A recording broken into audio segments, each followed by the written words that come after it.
Next पढ़ते हैं कि ये तो हो गया मोहर कुलाम थ्योरी के हिसाब से हम लोग शियर स्ट्रेस फाइंड आउट किया। कुछ टेस्ट ऐसे हैं कि जहाँ पे हम लोगों ने सॉइल को लेबोरेटरी टेस्ट हैं, वहाँ पे लेबोरेटरी में सॉइल के शियर स्ट्रेंथ को फाइंड आउट करने के लिए कुछ टेस्ट कुछ साइंटिस्ट ने दिए हैं।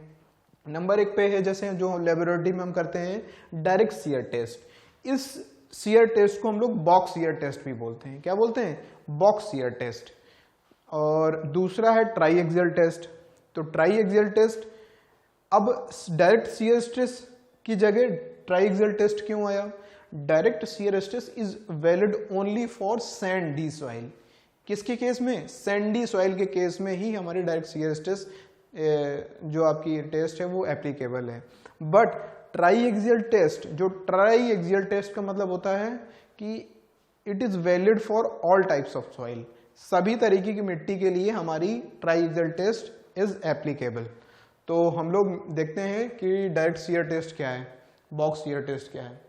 Direct shear test is most suitable for consolidated drain test, specially on the granular soil. ठीक है ना, एग्जाम्पल सैंड और स्टिफ क्ले। यानी कि जो डायरेक्ट शियर स्ट्रेस है वो बेसिकली हमारा एप्लीकेबल है सैंडी सॉइल के लिए या ओवर कंसोलिडेटेड क्ले के लिए, because of over consolidated clay is also act as a sand.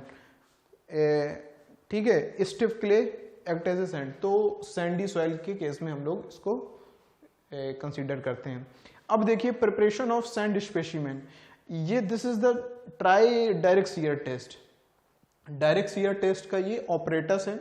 अभी ऑपरेटस क्या क्या करता है देखिए, यहाँ पे कुछ आपका इंस्ट्रूमेंट रख दिया जाता है, एक इस तरीके से बॉक्स टाइप का सर्कुलर या स्क्वायर बॉक्स टाइप का ये आपका इंस्ट्रूमेंट होता है, जिसके बीच में मिट्टी भर दी जाती है, फिर ऊपर से लोड अप्लाई करते हैं, फिर उसमें 3 डायल गेजेज होते हैं, तीनों डायल गेजेस इसकी रीडिंग ले ली जाती है और रीडिंग कैलिब्रेटेड होती है, और उसकी सहायता से हम लोग जितना लोड लगाया अब वर्टिकल डायरेक्शन में तो वो आपका नॉर्मल स्ट्रेस फाइंड आउट कर देता है, और जो ये डायल गेज कंसीडर करते हैं इससे हम लोग शियर स्ट्रेस फाइंड आउट कर लेते हैं, जो रीडिंग ये निकाल के देता है। अभी फॉर्मूला आपको बताया जाएगा। तो उसकी सहायता से हम लोग ग्राफ ड्रॉ कर लेते हैं। जब ग्राफ ड्रॉ कर लेते हैं तो उस ग्राफ की हेल्प से हम लोग we can find shear strength of the soil. तो देखते हैं क्या है इसकी कहानी आगे।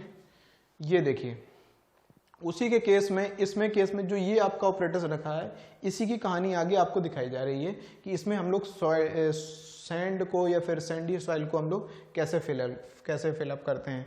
तो देखिए बेटा, ये एक तरीके से ये है पोरस प्लेट। ये मान लीजिए एक इस तरीके से एक, ये देखिए ये एक इंस्ट्रूमेंट है, ठीक है ना, ये लॉकर है, लॉक हो जाते हैं। यहाँ पे हम लोगों ने एक सैंडी सॉइल हमने इसमें फिल कर दी है। ठीक, अब जब सैंडी सॉइल फिल कर दी है यहाँ पे, तो ये देखिए ये लोअर कंपार्टमेंट है, अपर कंपार्टमेंट है, ऊपर और नीचे दोनों तरफ हमने क्या लगा दिया है? पोरस प्लेट लगा दिया है। कौन सी प्लेट लगा दिया है? Porous plate. पोरस प्लेट इसलिए लगा दिया है, इसने कहा है कि ये स्पेशली ड्रेन टेस्ट होता है। ड्रेन टेस्ट इसलिए होता है क्योंकि इसके केस में हम लोग इस जो वाटर एक्सपेल आउट होता है, पोर वाटर प्रेशर को हम लोग मेजर नहीं कर पाते हैं डायरेक्ट शियर टेस्ट में। ड्रेनेज कंडीशन कंसीडर नहीं करते हैं क्योंकि इसमें हम लोग पोर वाटर प्रेशर को मेजर करने के लिए कोई इंस्ट्रूमेंट नहीं होता, कोई कहीं से भी हम इसमें पोर वाटर प्रेशर मेजर नहीं कर सकते हैं। दूसरा, डायरेक्ट शियर टेस्ट में, डायरेक्ट शियर टेस्ट में जो फेल्योर प्लेन होता है वो प्रीडिफाइंड होता है। कहने का मतलब ये कहता है कि ये फेल्योर जो आपका होगा, ये जो मिडिल पार्ट का हॉरिजॉन्टल प्लेन है, यही हमारा फेल्योर प्लेन होगा। जब हम इसमें लोड अप्लाई करेंगे तो हमारा जो भी सॉइल फेल होगी वो यहीं से फेल होगी। इसका प्रीडिफाइंड फेल्योर प्लेन होता है। दूसरा क्या होता है कि इसका जो फेल्योर प्लेन होता है वो नॉन यूनिफॉर्म होता है, यूनिफॉर्म नहीं होता, नॉन यूनिफॉर्म होता है। तो आगे हम लोग देखते हैं इसमें एक components of shear box. Shear box के कंपोनेंट है, ये देखिए सबसे नीचे ये, इसके बीच में फिर सैंड, इससे उठा के सैंड भर दी, फिर इसको ऊपर से लगा दिया गया। इसके नीचे ये आपका पोरस प्लेट, इसके नीचे भी ऊपर पोरस प्लेट, इसको सबसे टॉप पे लगा दिया गया। ऊपर से vertical load W constant weight लगता रहेगा इसके ऊपर, और इस तरीके से इसको फिटिंग कर देंगे। इस तरीके से सैंड को फिल करके हम लोग फिट कर देंगे। और अब हम लोग आगे चलते हैं कि इसको कैसे समझना है। The shear box is either square और सर्कुलर 60 to 90 सेंटीमीटर। शियर जो बॉक्स होता है उसका जो साइज होता है आपका 60 to 90 सेंटीमीटर के अराउंड में आप लोग कंसीडर कर सकते हैं, कंसीडर करते हैं 60 to 90 mm, ठीक है। फिर इसके बाद क्या है, since there is no mechanism to measure pore water pressure.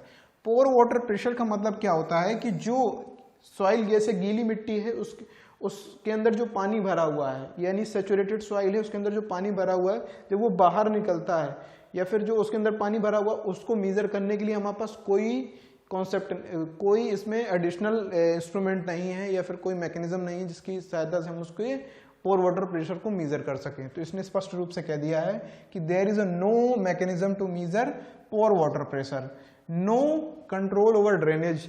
इसके ऊपर हम लोग ड्रेनेज का कंट्रोल भी नहीं होता कि कितना वाटर एक्सपेल आउट हो गया, कितना वाटर नहीं हुआ, ठीक है ना। देयरफॉर इसलिए the test is preferred under drained condition, sorry preferred है ये, इसलिए ये टेस्ट हमारा ड्रेन्ड कंडीशन के अंडर में कंसीडर किया जाता है। ड्रेन्ड कंडीशन के केस में हम लोग इस टेस्ट को प्रेफर करते हैं। आगे फिर नेक्स्ट क्या है, dry sand can be conveniently tested by direct shear test.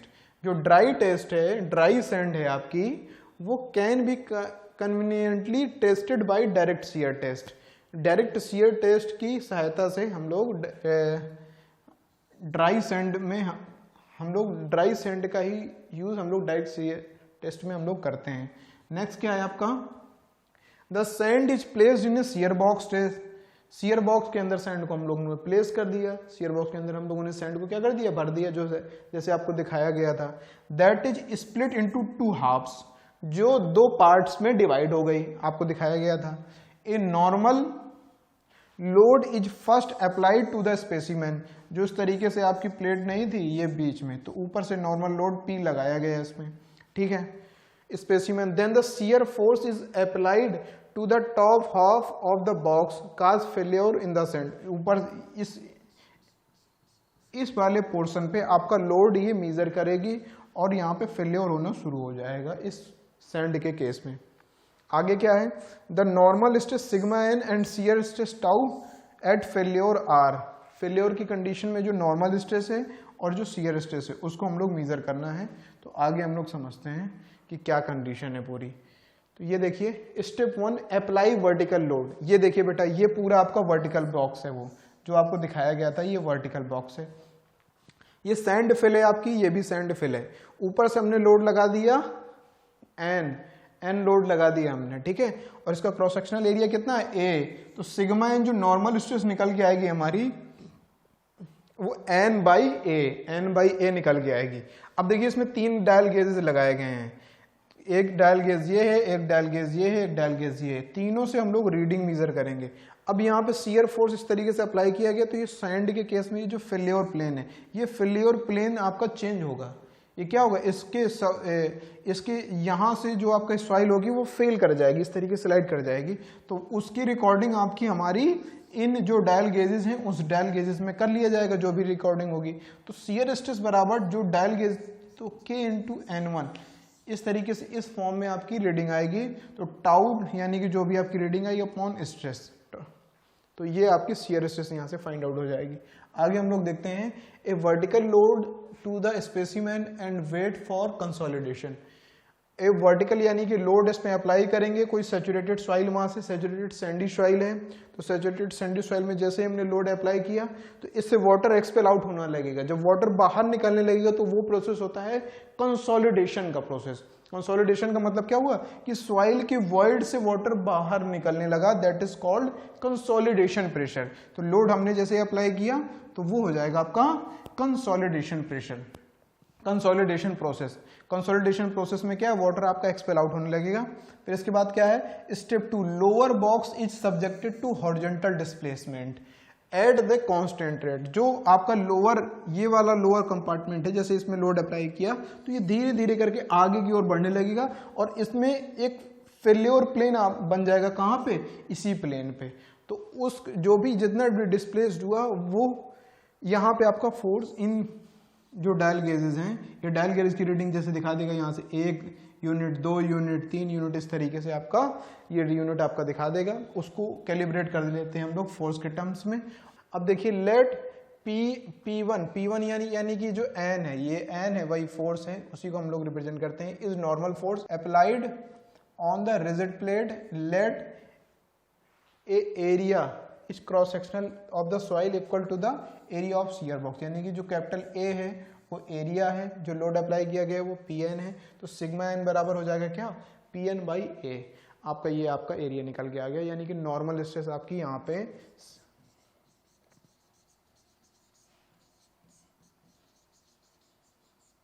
Normal stress बराबर सिग्मा एन बराबर जो एन बाई ए आपको दिखाया गया था, ये जो बॉक्स था, बॉक्स में जो वर्टिकल लोड P लगाया गया था, तो सिग्मा बराबर हो जाएगा और इसका क्रॉस सेक्शनल एरिया ये हो जाएगा A P बाई ए।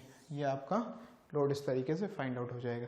तो नॉर्मल स्ट्रेस आपकी फाइंड आउट हो गई। अब आपको हमको फाइंड आउट करना है shear stress. Let N is the proving ring, let N is the proving ring, dial gauge reading at failure and division, 1 division is 1 micrometer. जैसे कि आपकी ये डायल गेज है बेटा, और यहाँ पे ये 0 रीडिंग है, फिर 1, फिर 2, फिर 3, तो आपकी सुई डायल गेज की वहाँ यहाँ पे, जैसे ही हमने हॉरिजॉन्टल फोर्स उसमें आगे की ओर लगाया तो इसने 1 यूनिट दे दिया, यानी कि 1 उसने 1 यूनिट दे दिया, 1 डिवीजन, 1 यूनिट, ये सुई आगे की ओर बढ़ गई, यानी कि सुई यहाँ पे आपकी आगे बढ़ के यहाँ पे आ गई इस तरीके से। तो ये क्या करेगा, ये आपको बता देगा कि आपकी जो शियर स्ट्रेस है वो कैलिब्रेटेड होगा किससे, शियर स्ट्रेस पैरामीटर से। तो 1 डिवीजन, इतना डिवीजन मूव कर दी तो 1 माइक्रोमीटर आपका उसमें रीडिंग बता देगा कि इतनी डिस्टेंस इसने कवर की है। तो ठीक है, आगे चलते हैं हम लोग। फिर लेट के is the proving ring constant. के इज प्रूविंग रिंग कांस्टेंट का मतलब क्या है कि यानी कि टाउ स्ट्रेस बराबर हमारा T अपॉन ए लिखा था। तो बेटा जो T है, T को हम लिख सकते हैं K इंटू एन। तो K बराबर क्या है, 1 न्यूटन पर माइक्रोमीटर। क्या है, 1 न्यूटन पर माइक्रोमीटर, ठीक। और N क्या है आपका, proving ring dial gauge 1 division, तो N बराबर क्या है, 1 माइक्रोमीटर। जब K और N मल्टीप्लाई होंगे तो ये माइक्रोमीटर से माइक्रोमीटर कैंसिल हो जाएगा, और T बराबर न्यूटन में जो भी फोर्स आपका अप्लाई हो रहा होगा वो आपको मिल जाएगा, और जो उसका क्रॉस सेक्शनल एरिया है, क्रॉस सेक्शनल एरिया आपका मिल जाएगा। इसको हटाते हैं, आगे चलते हैं। ये देखिए शियर फोर्स बराबर आपका हो जाएगा बेटा K into N, shear force upon area बराबर हो जाएगा आपका शियर स्ट्रेस। अब इसको क्या करते हैं कि अलग अलग सॉइल सैंपल लेते हैं हम लोग, अलग अलग, मान लीजिए 4 ग्राउंड हैं, 4 ग्राउंड मतलब एक ग्राउंड है, ग्राउंड में मतलब उसी मिट्टी को निकाले, किसी भी सॉइल को जो सैचुरेटेड सॉइल है उसके 4 सैंपल अलग अलग बना लिए। तो पहली बार में सैंपल 1 को भर लिया और ये K और N सिग्मा और N निकाल लिया, दूसरी बार में फिर भर लिया, फिर सिग्मा और N को निकाल लिया, फिर तीसरी बार में तीसरा सैंपल भरा, फिर चौथी बार में चौथा सैंपल भरा। इसी तरीके से इनके शियर स्ट्रेस और नॉर्मल स्ट्रेस को फाइंड आउट कर लेते हैं, इनके बीच में एक रिलेशन निकलता है, वो रिलेशन मोहर कुलाम थ्योरी की तरह ही स्ट्रेस और स्ट्रेन के बीच में आपका एक रिलेशन फाइंड आउट होता है इस तरीके से। यहां हो जाएगा शियर स्ट्रेस,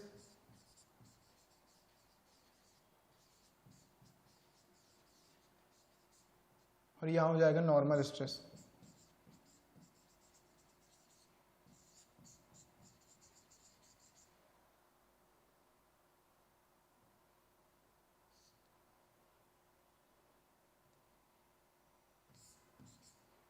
ये सिग्मा एन और ये टाउ। अब इसमें क्या है कि इसमें अलग अलग तरीके से हम लोग निकालेंगे।